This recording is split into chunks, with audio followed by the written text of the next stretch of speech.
শুভ দুপুর দর্শক, আমন্ত্রণ ব্যবসা বাণিজ্য আর অর্থনীতির সবশেষ সংবাদ নিয়ে নিউজ 24 নিয়মিত আয়োজন বিজনেস আওয়ারে।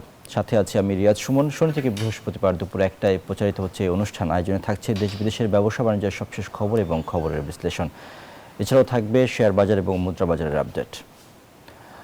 জীবনযাত্রার ব্যয় বৃদ্ধির জন্য শুধু জ্বালানির দাম নয়, বরং বৈশ্বিক পরিস্থিতি ও অভ্যন্তরীণ কারণ উভয়কে দায়ী করলেন centre for policy dialogue CPD নির্বাহী পরিচালক ডক্টর ফাহমিদা খাতুন। শনিবার রাজধানীর কারওয়ান বাজারে এফডিসিতে ডিবেট ফর ডেমোক্রেসি আয়োজিত বিতর্ক প্রতিযোগিতায় একথা বলেন তিনি। এ সময় তিনি বলেন, বৈশ্বিক মূল্যস্ফীতি, জ্বালানি সংকট ও অর্থনৈতিক অনিশ্চয়তার প্রভাব বাংলাদেশেও পড়ছে। কোভিড-19 ও রাশিয়া ইউক্রেন যুদ্ধ সরবরাহ শৃঙ্খল ভেঙে খাদ্য, জ্বালানি ও কাঁচামালের দাম বাড়িয়েছে, আর ডলারের মূল্য বৃদ্ধি আমদানি ব্যয় বাড়িয়েছে। তাই আসন্ন বাজেটকে শুধু আয় ব্যয়ের হিসেব নয়, অর্থনৈতিক স্থিতিশীলতা ও পুনরুদ্ধারের কার্যকর হাতিয়ার বানাতে হবে বলে মন্তব্য করেন তিনি। পাশাপাশি নবায়নযোগ্য জ্বালানিতে বিনিয়োগ ও নতুন গ্যাস কূপ অনুসন্ধানের আহ্বান জানান তিনি। সামনে যে বাজেটটা আসছে, সেই বাজেটটাকে শুধুমাত্র একটা আয় ব্যয়ের হিসাবে দেখলে হবে না। এটাকে একটা অর্থনৈতিক পুনরুদ্ধারের জন্য এবং অর্থনীতির স্থিতিশীলতা অর্জনের একটা হাতিয়ার হিসাবে করতে হবে। এই বাজেটটা 1 বছরের জন্য, কিন্তু তারপরে এখানে একটা স্ট্র্যাটেজিক, কৌশলগত একটা দৃষ্টিভঙ্গি থাকতে হবে, কারণ আমাদের অর্থনীতির অবস্থাটা অনেক ভঙ্গুর রয়েছে। দেশে শ্রম অধিকার ও শিল্পের বাস্তবতা একটি জটিল এবং বহুমাত্রিক বিষয়। তৈরি পোশাক খাতসহ কিছু কিছু ক্ষেত্রে শ্রমিকদের অধিকার কিছুটা বাস্তবায়িত হলেও অনেক ক্ষেত্রে শ্রমিকরা এখনও ন্যূনতম মানবিক অধিকার ও ন্যায্য পাওনা থেকে বঞ্চিত। অন্যদিকে সংশোধিত শ্রম আইন ও অধ্যাদেশ 2025 নিয়ে তীব্র উদ্বেগ ও ক্ষোভ রয়েছে শিল্প মালিকদের। তাদের মতে, সরকার কর্তৃক প্রণীত বা সংশোধিত শ্রম আইনের কিছু ধারা শিল্প খাতের জন্য, বিশেষ করে তৈরি পোশাক শিল্পের জন্য অগ্রহণযোগ্য এবং এর ফলে শিল্প খাত হুমকির মুখে পড়তে পারে। এমন বাস্তবতায় শ্রমিকদের অধিকার এবং শিল্পের বাস্তবতা নিয়ে আজ আমরা আলোচনা করতে চাই। আমাদের সাথে আলোচনার জন্য স্টুডিওতে উপস্থিত আছেন নাজমা আক্তার, সাধারণ সম্পাদক, বাংলাদেশ লেবার কংগ্রেস বিএলসি। আপনাকে স্বাগত জানাচ্ছি আমাদের আজকের আলোচনায়। যে বিষয়টি নিয়ে আমরা কথা বলছিলাম, যে শ্রমিকদের অধিকার এবং তাদের যে ন্যায্য দাবি, সেগুলো পূরণ করার ক্ষেত্রে আসলে যে বিষয়টি এখন বর্তমান বাস্তবতায় আছে, সেই বিষয়টি নিয়ে আপনার কাছে প্রশ্ন রাখতে চাই যে বর্তমান বাস্তবতায় দেশের শ্রমিকদের অধিকার, বিশেষ করে পোশাক খাত এবং চামড়া শিল্প সহ অন্যান্য খাতে যে শ্রমিকরা, সেটা তারা ন্যায্য অধিকার পাচ্ছে কিনা বা কতটা বাস্তবায়ন করতে পেরেছে সরকার এখন পর্যন্ত? ধন্যবাদ। তৈরি পোশাক শিল্প বা চামড়া খাত বা অন্যান্য খাত যেটাই বলি, আসলে গার্মেন্টস শিল্পে যদি নারী বেশিরভাগ কাজ করতেছে এবং নারীরা এখানে মূল ভূমিকা রাখতেছে, আমাদের দেখেন সবচাইতে বড় হলো যে একটা সস্তা শ্রম এবং ন্যূনতম মজুরি 12,500 টাকা। আর যদি এই মজুরিটা আরো বৃদ্ধি হয়, তাহলে নাকি শিল্পটা টিকবে না বা চলে যাবে অন্য দেশে। এখন এই যে প্রতিযোগিতামূলকের জায়গায় যখন শ্রমিকের মজুরি বাড়লেই ইন্ডাস্ট্রি চলে যাবে, তাহলে সেই জায়গায় সরকারের যেই উদ্যোগগুলো নেওয়া দরকার বা মালিকদেরকে যে দরকার, সেইগুলা কতটুকু নিচ্ছে, সেটা হলো প্রশ্ন। কারণ আমাদের এখন শুধু এই মজুরি বা কর্মঘণ্টার বিষয় না, আমাদের কিন্তু আরো অনেক ধরনের সমস্যার মোকাবেলা হচ্ছে। আমাদের যদি বৈশ্বিক আবহাওয়ার কথা বলি, জলবায়ু পরিবর্তনেও কিন্তু শ্রমিক, তার কারখানায় গরম বা হিট হয়, তারপরে যদি বলি তারা যে এলাকায় থাকে, বর্ষা, বিভিন্নভাবে কিন্তু তারা হচ্ছে। আবার দেখা যাচ্ছে যে এই যে আর্টিফিশিয়াল ইন্টেলেকচুয়াল বা অটো মেশিন যেটা আছে, সেইটা দেখা যাচ্ছে যে এই প্রশিক্ষণ বা যেই মানে সরকারের যে উদ্যোগগুলা বা মালিকদের যে উদ্যোগগুলা নেওয়ার, সেটাও কিন্তু সঠিকভাবে ওইভাবে নিচ্ছে না। তো এই যে এখানে যে শ্রম দিচ্ছে বা ট্যানারি খাতেও যদি বলি, এই যে বর্জ্যগুলা তারা পরিষ্কার করে, তাদেরও মজুরি যথেষ্ট না। তারপরে আমরা যদি পেশাগত স্বাস্থ্যের কথা বলি, এটা তো অনেক ঝুঁকিপূর্ণ একটা কাজ। আবার শ্রমিকদের ন্যায্য যেই অধিকার, কর্মঘণ্টা, সেইগুলো কিন্তু ওইভাবে খুব একটা আসতেছে না। তো এবং আপনারা কোভিড বা বিভিন্ন বিষয়ের সময় দেখছি যে সামাজিক সুরক্ষা ব্যবস্থা ওইভাবে ছিল না, বা যে সরকার যে লোনগুলা গার্মেন্টস শ্রমিকদের 3 মাসের বেতন দেওয়ার জন্য দিয়েছিল মানে স্বল্প সুদে, সেই সময় কিন্তু শ্রমিকরা 3 মাস কাজ না করে কিন্তু বেতন পায়নি। তো সবকিছু মিলাই কিন্তু ওই মহামারীর ভিতরেও তাদেরকে কাজ করতে হয়েছে। তাদের কোনো সামাজিক দূরত্ব বলেন বা যেই ধরনের বিষয়গুলো, অনেক কিছু হয় না। সবচেয়ে বড় যে একজন শ্রমিক যে ট্রেড ইউনিয়ন করার অধিকার এবং যৌথ দর কষাকষি করে মালিকের কাছ থেকে তার ন্যায্য মজুরি এবং পাওনাগুলো আদায় করবে, এই বিষয়গুলা কিন্তু এখন পর্যন্ত এখানে আসে নাই। আর আমাদের দেশে জাতীয় ন্যূনতম মজুরি একটা ঘোষণা করা দরকার, কারণ প্রতিনিয়তই শ্রম বাজারে নারী পুরুষ সমান তালে কিন্তু এগিয়ে আসতেছে, কিন্তু দেখা যাচ্ছে যে অনেক নারীরা বা বেশিরভাগ সেক্টরই আমাদের দেশে ইনফর্মাল ইকোনমিতে আছে। তো তাদের কোনো নিয়োগপত্র নাই, তাদের কোনো কর্মঘণ্টা নাই, তাদের কোনো মজুরি কাঠামো নাই, তাদের কোনো মাতৃত্ব সুবিধা নাই। আর কর্মক্ষেত্রে কিন্তু সবচেয়ে বড় একটা সমস্যা হলো নারীর প্রতি সহিংসতা, যৌন হয়রানি, নির্যাতন, শারীরিক মানসিক এই ধরনের নির্যাতন কিন্তু প্রতিনিয়ত করতে হয়। আমরা এই বিষয়গুলো নিয়ে আপনার কাছ থেকে আরো বিস্তারিত জানবো। আরেকটি বিষয় আপনার কাছ থেকে জানতে চাই তার আগে, সেটি হচ্ছে যে রানা প্লাজা এবং তাজরিন ফ্যাশনের মতো দুর্ঘটনা ঘটার পরে যে নিরাপত্তা, অর্থাৎ শিল্প প্রতিষ্ঠানগুলোর যে নিরাপত্তার ব্যবস্থা বা কর্মীদের নিরাপত্তা, সেই জায়গাটা কতটা নিশ্চিত হয়েছে এখন পর্যন্ত? আমি যদি নিরাপত্তার কথা বলি তাহলে আমি বলতে পারবো যে গার্মেন্টস শিল্পে যখন রানা প্লাজা, তাজরিন, তারপরে আরো অনেক অগ্নিকাণ্ড এবং বিল্ডিং ধসের পরে যখন আন্তর্জাতিক বাজারে বাংলাদেশের কাপড় কিনতে চাচ্ছিল না, যে এই কাপড়ে ময়লা আছে, এই কাপড় রক্ত আছে, তো তখন কিন্তু আমরা শ্রমিক সংগঠন, মালিক এবং সরকার সবাই মিলে এই ইন্ডাস্ট্রিটাকে টিকায় রাখার জন্যই করছি। এবং সেই সময় যারা আন্তর্জাতিক ক্রেতা আছেন, যারা আন্তর্জাতিক ক্রেতা তারা এবং যারা আন্তর্জাতিক ইউনিয়ন, যারা বায়ার এবং গ্লোবাল ইউনিয়ন, একটা চুক্তি হয় অ্যাকর্ড। সেই অ্যাকর্ডের মাধ্যমে কিন্তু বাংলাদেশের সমস্ত ফ্যাক্টরিগুলোতে রেমিডিয়েশন করা হয়েছে। এবং এখন বাংলাদেশের গার্মেন্টস শিল্প যদি আমরা বলি, building safety, fire, electrical safety, এগুলা কিন্তু নিরাপদ। এবং আমাদের দেশে কিন্তু আগুন লাগতেছে, দুর্ঘটনা ঘটতেছে, কিন্তু ওই যে অ্যাকর্ডের যে সিস্টেমটা বা যে হিসাব মনিটরিং করা বা সেফটি কমিটিগুলোকে এস্টাবলিশ করা, সেটা কিন্তু হচ্ছে। কিন্তু অন্য সেক্টরগুলোতে কিন্তু আপনারা প্রতিনিয়তই দেখতেছেন, কিছুদিন আগে একটি লাইটার ফ্যাক্টরি, ম্যাসের লাইটার ফ্যাক্টরিতে ছোট বাচ্চা থেকে শুরু করে শিশু শ্রম থেকে শুরু করে বিস্ফোরক, গ্যাস, সব ধরনের জিনিস কিন্তু এখানে ছিল। এবং সেইখানে কিন্তু সেই শ্রমিকরা অনেক মারা গেছে। এবং তাদের এই ফ্যাক্টরির লাইসেন্সকে দিল, এই ফ্যাক্টরিগুলা কি হইলো, সেজান জুস দেখেন, এর আগে বিভিন্ন জায়গায় বিভিন্ন হচ্ছে। তো সেই তুলনায় গার্মেন্টস ফ্যাক্টরি অনেক ভালো, কিন্তু অন্যান্য সেক্টরে কোনো নিরাপত্তা নাই। এবং ডাইফি বা ডাইরেক্ট লেবার ডিপার্টমেন্টের যে দায়িত্ব ইন্সপেকশন বা যেইগুলা, সেগুলা কিন্তু গুরুত্বের সাথে হচ্ছে না এবং মালিকরা এটার ফায়দা লুটছে। আপনি বলছিলেন যে বেতন ভাতার কথা বলছিলেন, যে ন্যূনতম বেতন বর্তমান মানে জীবন যাত্রার মানে ব্যয় মেটানোর ক্ষেত্রে আসলে এটি কি যথেষ্ট না? কি মনে হয়, মানে এই বিষয়ে আপনাদের দাবিটা আসলে কি? দেখেন, আপনি যদি ইনফ্লেশন দেখেন বা দ্রব্যমূল্যের যদি ঊর্ধ্বগতি দেখেন, এই মজুরি দিয়ে একটা পরিবারের 4 জন খাওয়া যায় না। এবং এটা দিয়ে যদি আপনি বেসিক আপনার একটা মানুষ হিসাবে যদি বাঁচতে চান, আপনার বাসস্থান, আপনার খাদ্য, আপনার বস্ত্র, আপনার চিকিৎসা, সন্তানের শিক্ষা, বিনোদন এবং আপনার যেই পুঁজি থাকা দরকার, সেটা কিন্তু যথেষ্ট আমাদের শ্রমিকদের নাই।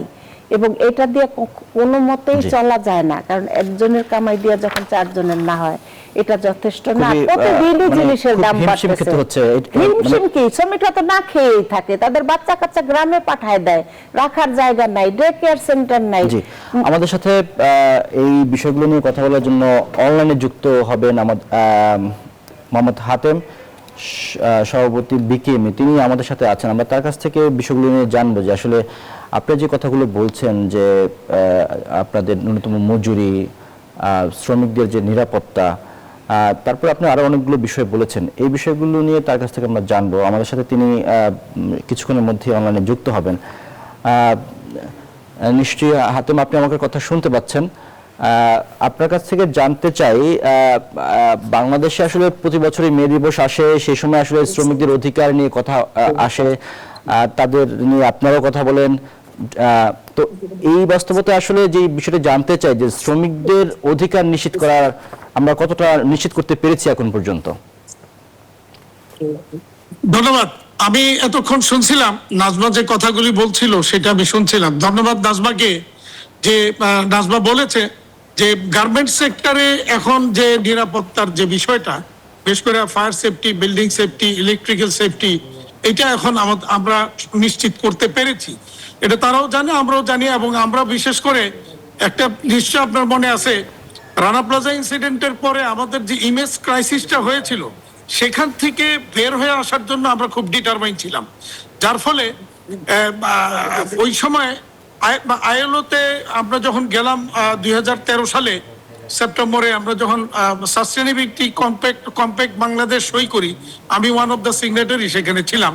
এবং আমরা কিন্তু এরপরে কিন্তু অ্যাকর্ড, অ্যালায়েন্স সহ আমরা কিন্তু অনেকগুলি কাজ বাংলাদেশে করেছি, যা মানে একটা ইতিহাস। এবং সারা বিশ্বে আমি এখন বলতে পারবো যে বাংলাদেশের গার্মেন্টস সেক্টর নিরাপত্তার দিক থেকে, সেফটির দিক থেকে যে পজিশনে আছে, ওয়ার্ল্ডের অন্য সব দেশের চেয়ে বেটার পজিশনই আছে এখানে। আর আরেকটা কথা যেটা বললেন যে শ্রমিকের অধিকার, মানে মে দিবস আসলেই আমরা শ্রম অধিকার নিয়ে কথা বলি।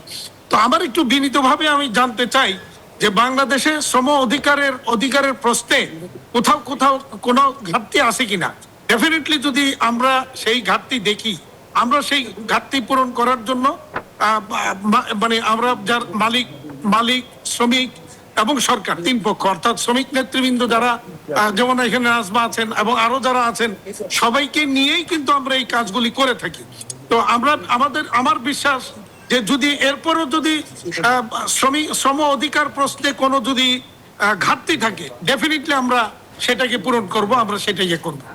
আর ন্যূনতম মজুরির প্রশ্নে যেটা আলোচনা হলো এতক্ষণ, ন্যূনতম মজুরি বাংলাদেশের প্রেক্ষাপটে আপনি যদি একটু চিন্তা করেন যে বাংলাদেশে আর কোন সেক্টরে এর চেয়ে বেশি মজুরি রয়েছে, এটা আমার একটু জানা দরকার। হ্যাঁ, একটা বা দুইটা সেক্টর আছে, যেমন ধরেন শিপ ব্রেকিং, খুব হার্ড জব, যেখানে মহিলারা কাজ করতে পারে না, মূলত নারীরা সেখানে কাজ করতে পারে না।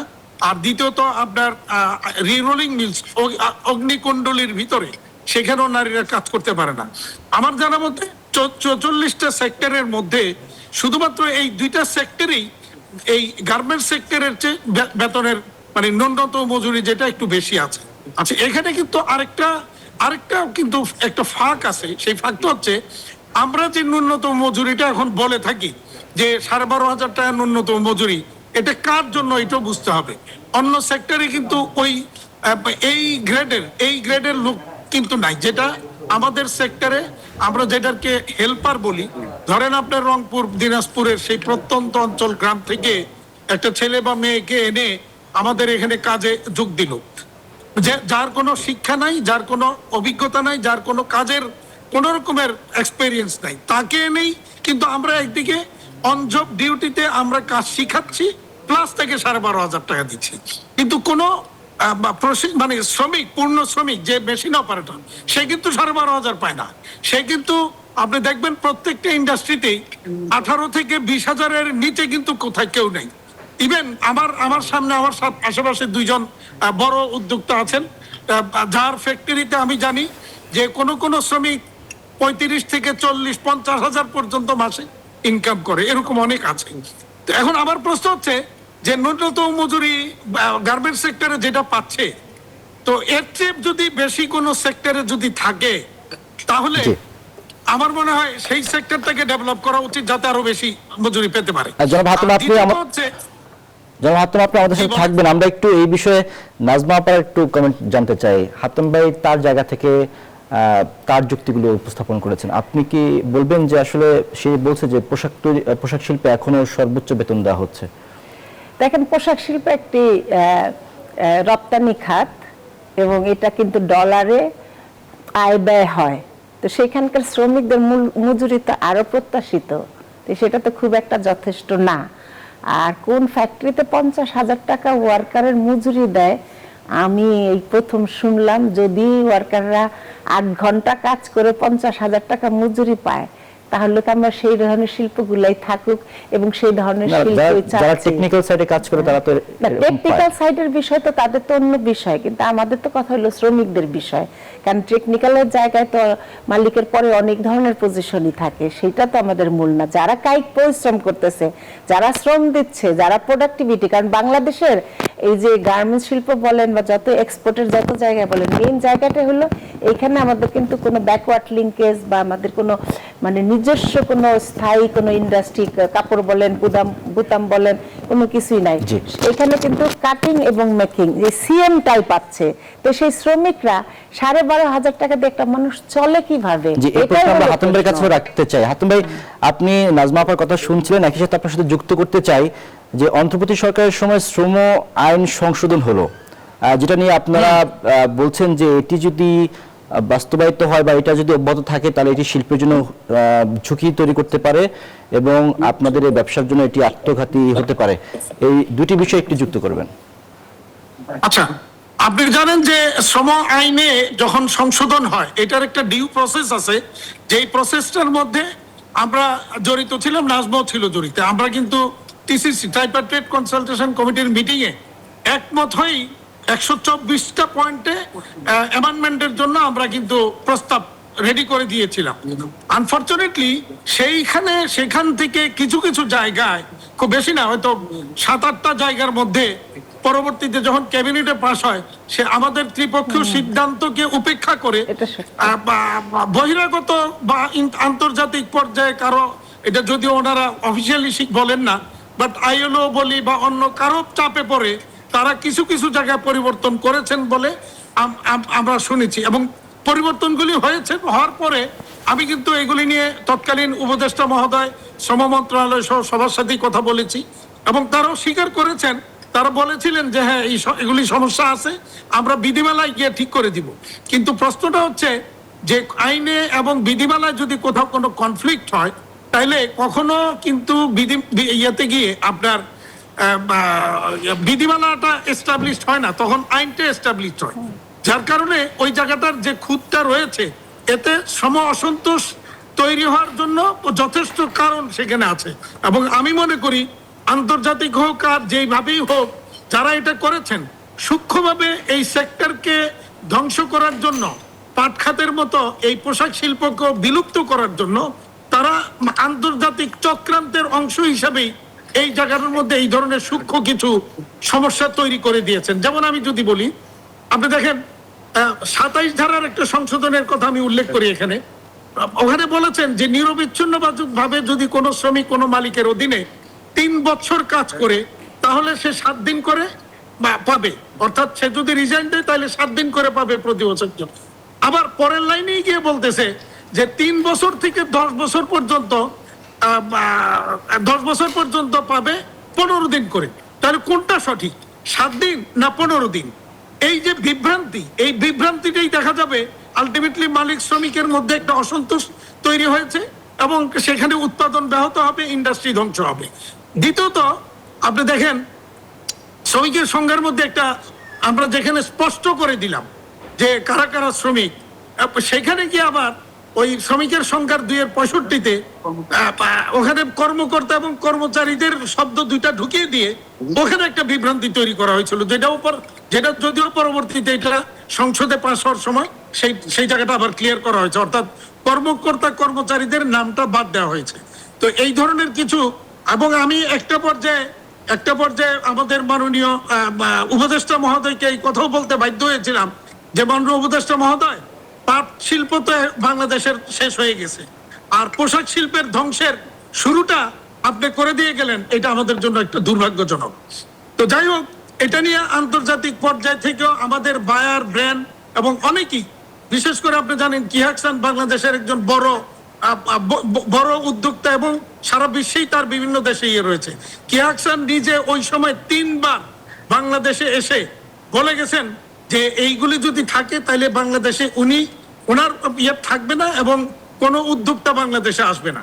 তো আমরা এগুলি, আমাদের এই কনসার্নগুলি বর্তমান মাননীয় প্রধানমন্ত্রীকে অবহিত করেছিলাম। তিনি কথা দিয়েছিলেন যে এগুলি এবং তিনি স্পষ্টতই বলেছিলেন যে হ্যাঁ আমি এটা জেনেছি এবং আমি উপদেষ্টা মহোদয়কে বলেছি যে এটা যেন এখন কার্যকর না করে সংসদে পাস না হওয়া পর্যন্ত। তো উনি সেই কথা রেখেছেন এবং সেখানে কিছু কিছু জায়গা যে অস্পষ্টতা ছিল, বিভ্রান্তি ছিল, সেগুলিকে দূর করেছেন। জনাব হাতেম, আরেকটি বিষয় যদি আপনি একটু পরিষ্কার করতেন, সেটি হচ্ছে যে যৌথ দর কষাকষি করে যে প্রতিনিধি কাজ করার সুযোগ, তারপরে পেনশন স্কিম, প্রসূতি কল্যাণ, ট্রেড ইউনিয়নের সংখ্যা বৃদ্ধি, হয়রানি, বৈষম্য দূর করে, এই জায়গাগুলোতে আপনাদের কোনো অভিযোগ আছে কিনা, বা সেগুলো নিয়ে আপনারা কিভাবে কাজ করছেন, বা যেগুলো শ্রমিকদের পক্ষ থেকে বা ট্রেড ইউনিয়নের পক্ষ থেকে দাবি করা হচ্ছে সেই জায়গাগুলোতে আপনাদের মতামত কি? আচ্ছা, 28 সম্ভবত গত বছরের 28 সেপ্টেম্বর লাস্ট মিটিংটা যেদিন হলো, ট্রাইপার্টাইট কনসালটেশন কমিটির মিটিং, সেদিন নাজমাও ছিলেন আমার যতটুকু মনে আছে। সিডাট মিলনায়তনে অনুষ্ঠানটা হচ্ছিল। উপদেষ্টা মহোদয় সেদিন কিন্তু খুব স্পষ্টতই সকলের সম্মতি নিয়ে চূড়ান্ত করেছিলেন সেদিনের সব বিষয়গুলি, এই ট্রেড ইউনিয়ন করার বিষয়গুলি, এবং উনি পরিষ্কার বলেছিলেন 50 জনের ট্রেড ইউনিয়ন, মানে যদি কোনো প্রতিষ্ঠানে 300 জন শ্রমিক থাকে, 50 জনের ট্রেড ইউনিয়ন, যদি 300 থেকে 500 থাকে তাহলে 150 জনের ট্রেড ইউনিয়ন, এবং এর বেশি হইলে 300 জন এবং 400 জন, এভাবেই কিন্তু তিনি সেদিন করেছিলেন। কিন্তু পরবর্তীতে এটা চেঞ্জ হয়ে হলো 20 জন, 50 জন, 40 জন এবং 100 জন, 300 জন এবং 400 জন। তো সেটা কার মতামত নিয়ে সরকার বা ওই সময়কার সরকার করলেন এটা আমার জানা নাই। তো যাই হোক, আমরা সেটা নিয়েও আমরা কোনো পরবর্তীতে আর আপত্তি করি নাই। ঠিক আছে, যদি শ্রমিক নেতৃবৃন্দ বা শ্রমিকরা যদি খুশি থাকে এটা আমাদের আপত্তি নেই। যদিও আন্তর্জাতিক পর্যায়ে আমাদের ব্র্যান্ড বায়াররা এটা নিয়ে আপত্তি করেছে, কিহাকসান এটা নিয়ে আপত্তি করেছেন, এবং ইন্টারন্যাশনালি যারা এখানে বাংলাদেশে ইনভেস্ট করেছেন তারা এটা নিয়ে চরম আপত্তি করেছেন। আমাদের কথা হচ্ছে যে ট্রেড ইউনিয়ন শ্রমিকরা করবে, আমাদের কোনো রকমের আপত্তি নেই। এবং আমি বহুবার বলেছি, রেসপন্সিবল ট্রেড ইউনিয়ন এ দেশে যদি হয় আমাদের দিক থেকে আমরা ওয়েলকাম করব। কিন্তু বাংলাদেশে রেসপন্সিবল ট্রেড ইউনিয়ন হয়েছে অতীতে, এরকম দু একটা ব্যতিক্রম বাদে এরকম কি উদাহরণ কি আছে বাংলাদেশে? 2 নম্বর হচ্ছে, বাংলাদেশে এই মুহূর্তে গত মার্চ 31 মার্চ পর্যন্ত 1495টা ট্রেড ইউনিয়ন হয়েছে ফ্যাক্টরিতে। তার মধ্যে 965টা মানে ট্রেড ইউনিয়ন এবং ওই ফ্যাক্টরি বিলুপ্ত হয়ে গেছে। তার মানে কি, যে যদি ট্রেড ইউনিয়ন যদি প্রপারলি কাজ করে করতো তাহলে ইন্ডাস্ট্রি বিলুপ্ত হইতো না, শ্রমিকের স্বার্থ সংরক্ষিত হবে। আমাদের এই ব্যাপারে কোনো দ্বিমত নেই। কিন্তু প্রকৃত অর্থে বাংলাদেশে এই ক্ষেত্রে শ্রমিকের স্বার্থ আপনি কয়টা জায়গায় পাবেন যে ট্রেড ইউনিয়ন হয়ে শ্রমিকের স্বার্থ উদ্ধার হয়েছে? এবং যৌথ দর কষাকষির কথা বলেছেন নাজমা, যৌথ দর কষাকষি করে বা যৌথ দর কষাকষি ছাড়া শ্রমিকের স্বার্থ উপেক্ষিত হয়েছে। আমি বিনীতভাবে অনুরোধ করব, এই ধরনের উদাহরণগুলি আমাদেরকে যদি দেওয়া হয়, সরকারকে যদি দেওয়া হয়, আমরা ডেফিনেটলি সেই জায়গায় আমরা সেটা নিয়ে কাজ করব। কিন্তু আমি চ্যালেঞ্জ করে বলতে পারি যে আমাদের আইনটা এমন ভাবে করা হয়েছে এবং আইনের প্রতিপালনটা এমন ভাবে তদারকি হচ্ছে, বিশেষ করে আমরা যারা ব্র্যান্ড বায়ারের কাজ করি, প্রতিনিয়ত প্রতি মাসে ব্র্যান্ড বায়ারদের পক্ষ থেকে অডিট হয়, এবং আমাদের আইনের প্রত্যেকটা জায়গা আমরা সঠিকভাবে পালন করি কিনা সেটা কিন্তু তারা তদারকি করে দেখে। যদি কোথাও ব্যর্থ ঘটে আমাদের অর্ডার বন্ধ হয়ে যায়। সুতরাং আমরা কিন্তু ওই জায়গাটাতে, ইভেন আমরা বিকিমি এবং বিজিএমই, আমাদের কিন্তু একটা তদারকি স্ট্রং টিম আছে। যে কোনো আমরা সাথে সাথে সেটাকে আমরা কিন্তু কাজ করি সেই জায়গায়। জি জনাব হাতেম, আমি একটু নাজমা আপা শুনতে চাই। নাজমা আপা, আপনি ভাই বলছিলেন যে ট্রেড ইউনিয়ন নিয়ে আপনার। হ্যাঁ, আমি প্রথমত যেটা বলতে চাচ্ছি যে শ্রম আইন যেগুলো সংশোধন হওয়ার কথা ছিল, তো রিসেন্ট যেটা সংসদে পাস হয়েছে, সবচাইতে সবচাইতে দুঃখের বিষয় হলো যে আমাদের তো প্রভিডেন্ট ফান্ড করতে হলে শ্রমিকের 2/3 শ্রমিকের মতামত লাগে। তো এইটা কিন্তু এই অন্তর্বর্তী সরকার সেটাকে কি করছিল, যে এটা বাধ্যতামূলক করতে। যখন পার্লামেন্টে গেল তার আগে এই মালিকদের চাপে পড়ে তারা কিন্তু সেটাকে আবার পূর্বের জায়গায় চলে গেছে। আর ইউনিয়ন যে 1400 কথা হাতেম ভাই বলল, এমনও ফ্যাক্টরি আছে যে ফ্যাক্টরির মালিকরা 3-4টা ইউনিয়ন তারা তাদের করে তাদের মতো করে তারা রেখে দিছে। ওই ওয়ার্কারের কথা বলার ওই জায়গাটাই নাই। শ্রমিকরা যদি ইউনিয়ন করতে চায়, কথা বলতে চায়, তাহলে তাদের কালো তালিকা ভুক্তি করা হয়, তারা কোথাও চাকরি পায় না, তাদের চাকরি চলে যায়, বিভিন্ন মামলা হামলার শিকার হয়। এগুলা কিন্তু প্রতিনিয়তই। আর একটা শ্রমিকের বাংলাদেশ সরকার আইলো সনদ 190 বাংলাদেশের সরকার আইএলওর যে মানে কনভেনশন গুলো আছে সেগুলোকে রেটিফাই করছে, রাইট টু 8798। তো সেই জায়গা থেকে কিন্তু ইউনিয়ন করার অধিকার এবং বাংলাদেশের শ্রম আইনে আছে। কিন্তু যদি মালিকরা এইভাবে কথা বলে তাহলে কিভাবে হবে? জুট ব্যবসা, জুট কোম্পানিগুলা এটা একটা রাজনৈতিক প্রভাব ছিল, রাজনৈতিক বিষয়। গার্মেন্টস শিল্পে কিন্তু আমরা যারা শ্রমিক আন্দোলন করি সেখানে কিন্তু আমরা রাজনীতির বাইরে রেখে শিল্পকে টিকিয়ে রাখি।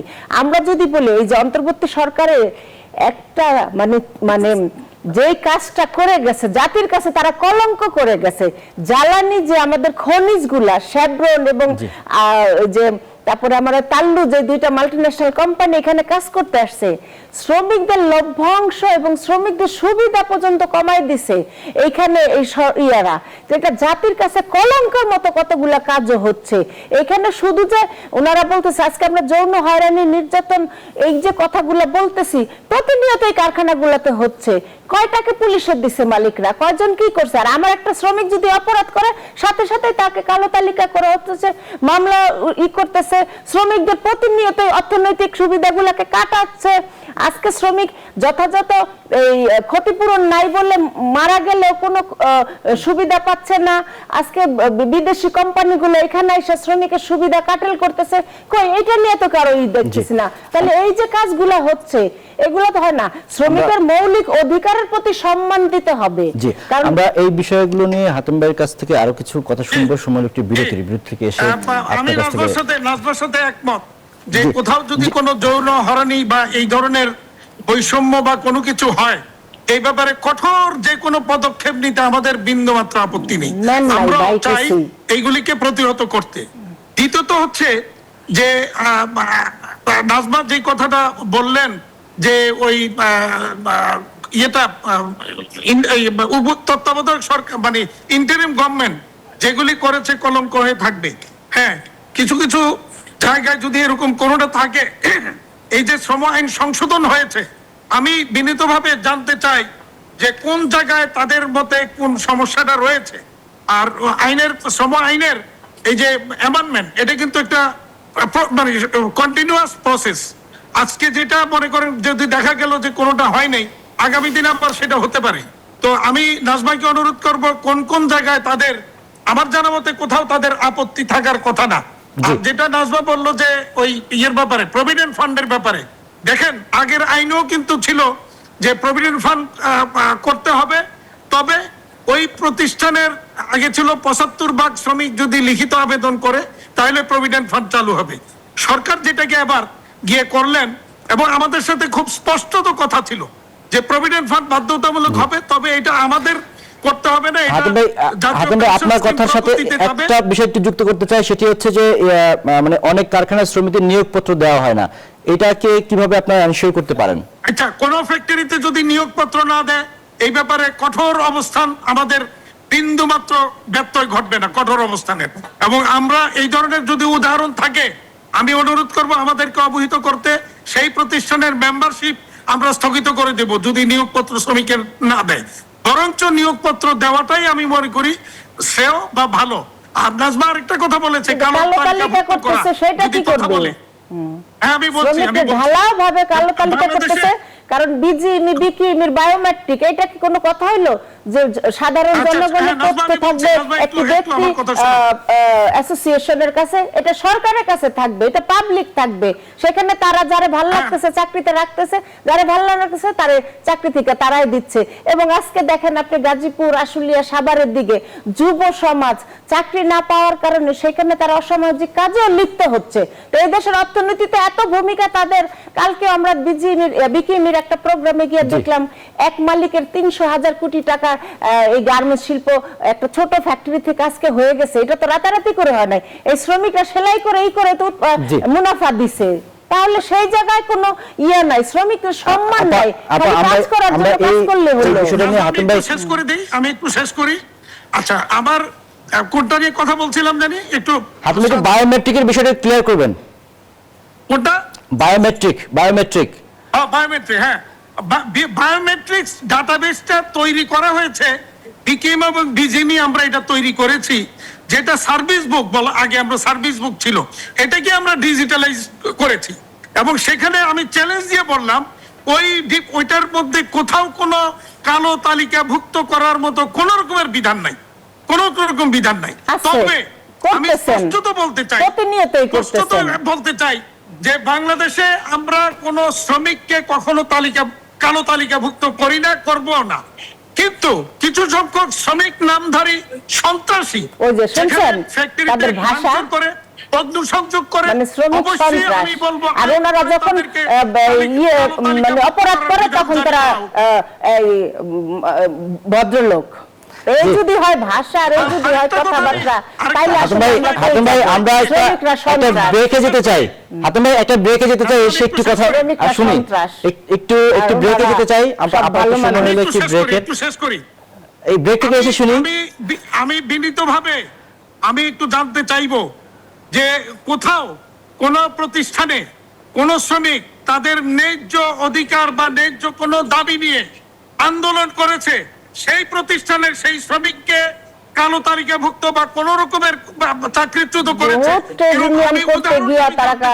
এই ধরনের সমস্যায় পড়ছে, এই ন্যায্য দাবি নিয়ে যাওয়াতে কোন শ্রমিককে কোন ফ্যাক্টরি থেকে পুলিশের ভয় দেখায়, ডিজিএফআই ভয় দেখায়, অন্যায্য বেআইনি কোন দাবি নিয়ে মানে ওখানে অসন্তোষ তৈরি করে 95% শ্রমিকের কর্মসংস্থানের উপর আঘাত করা হচ্ছে, ভাঙচুর করা হচ্ছে, অগ্নিসংযোগ করা হচ্ছে, মারধর করা হচ্ছে। এই সমস্ত ক্ষেত্রে যারা এই ধরনের সন্ত্রাসী কার্যক্রম করে তাদের বিরুদ্ধেই আমরা ব্যবস্থা নিয়ে থাকি।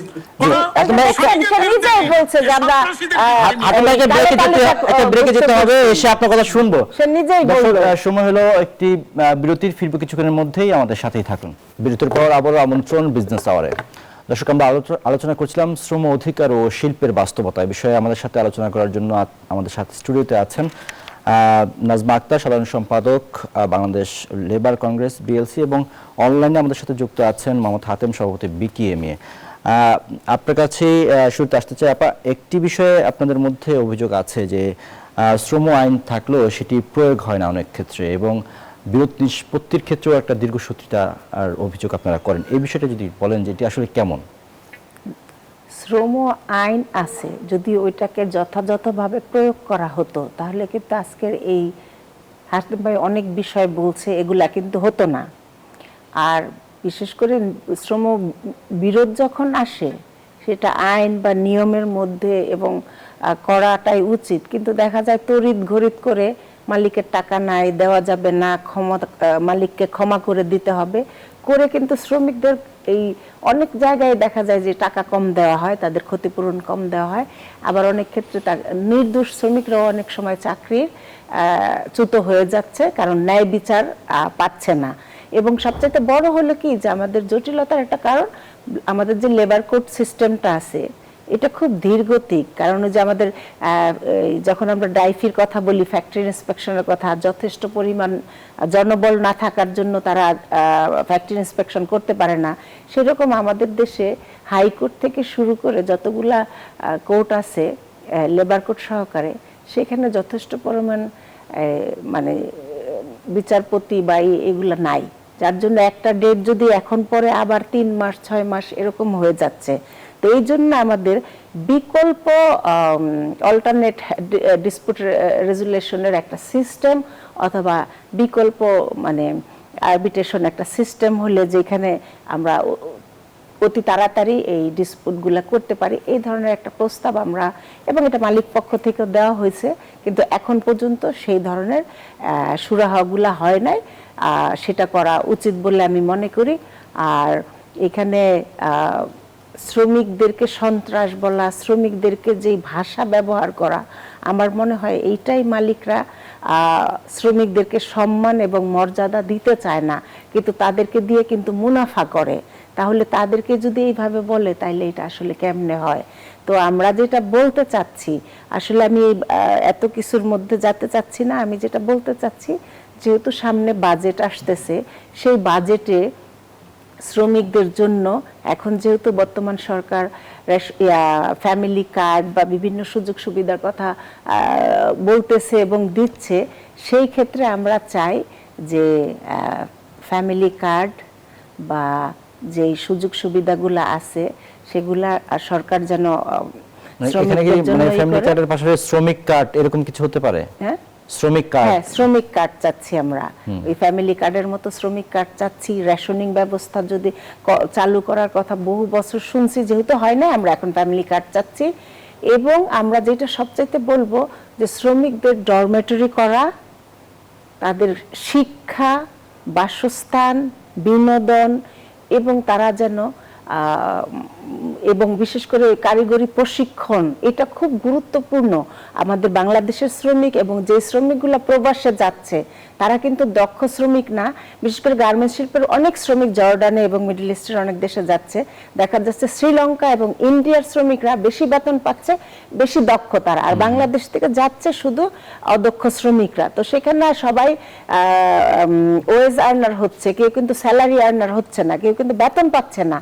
তো এই বিষয়গুলোর জন্য এবং অটোমেশিন বা আর্টিফিশিয়াল ইন্টেলেকচুয়াল যেগুলো আমাদের বাধা মানুষের জন্য, বিশেষ করে নারী শ্রমিকদের জন্য, সেই জায়গায় প্রশিক্ষণ এবং ট্রেনিং এর দরকার।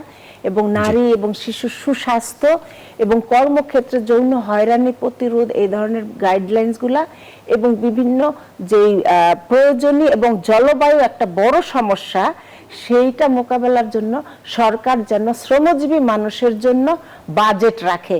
কারণ আপনি দেখেন কৃষক আজকে ধান ডুবে যাচ্ছে পানি এসে, গরু মরে যাচ্ছে, যারা যে মাছের খামার দিছে, মুরগির খামার দিছে, ধান, বিভিন্ন আলু, পেঁয়াজ সবই কিন্তু ডুবে যাচ্ছে। ফসল হচ্ছে কিন্তু ফসল ঘরে যাচ্ছে না, এদের ভর্তুকি দিতে হবে সরকারকে। এই বিষয়গুলো নিয়ে তো মালিকরা কখনোই কথা বলবে না, কারণ এগুলো সাধারণ কৃষক, সাধারণ মানুষের কথা। তো সাধারণ মানুষের, শ্রমজীবী মানুষের জন্য বাজেট রাখতে হবে। আপনার কথা শুনবো, সময় হলো আরো একটি বিরতির, বিরতি থেকে এসে এই বিষয়গুলো নিয়ে কথা বলবো। দর্শক, সময় হলো আরো একটি বিরতির, ফিরবো কিছুক্ষণের মধ্যেই, আমাদের সাথেই থাকুন। বিরতির পর আবারও আমন্ত্রণ বিজনেস আওয়ারে। দর্শক, আমরা আলোচনা করছিলাম শ্রম অধিকার ও শিল্পের বাস্তবতা নিয়ে। আমাদের সাথে আছেন মোহাম্মদ হাতেম, সভাপতি বিকেএম, এবং আছেন নাজমা আক্তার, সাধারণ সম্পাদক লেবার কংগ্রেস বিএলসি। জনাব হাতেম, আপনার কাছে আবার একটু আসতে চাই।